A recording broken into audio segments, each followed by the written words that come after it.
ఇప్పుడు మనకు ఒకటి ఫైనాన్షియల్ బర్డెన్ అవ్వద్దు ముందు.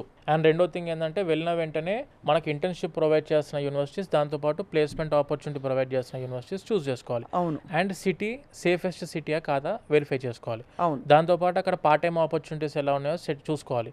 దాంతోపాటు నా కోర్స్ అయిపోయిన తర్వాత ఈ సిటీలో నా కోర్సుకు తగ్గట్టు ఆపర్చునిటీస్ ఉన్నాయా లేవా ఇవన్నీ వెరిఫై చేసుకోవాలి. ఇవన్నీ మేము ఆల్రెడీ వెరిఫై చేసి వీసోర్స్ ఓవర్సీస్ కన్సల్టెన్సీ ఏదైతే ఉంది madam, from the last 20 years నుంచి మా ఫీల్డ్ మొత్తం ప్యూర్లీ ఎడ్యుకేషన్ ఫీల్డే. ఖచ్చితంగా మేము ఇదే ఎడ్యుకేషన్ ఫీల్డ్లో ఉండాలనుకుంటున్నాం కాబట్టి మా దగ్గర నుంచి వెళ్తున్న స్టూడెంట్స్కి ఆబ్వియస్గా మా ప్లానింగ్ ఎలా ఉండాలంటే వీళ్ళు వెళ్ళిన తర్వాత ఒకరికైనా ఇద్దరికైనా వీళ్ళు మమ్మల్ని సజెస్ట్ చేయాలి. ఎందుకంటే మేము 20 సంవత్సరాల ప్రొజెక్షన్తో ఉన్నాం మేము.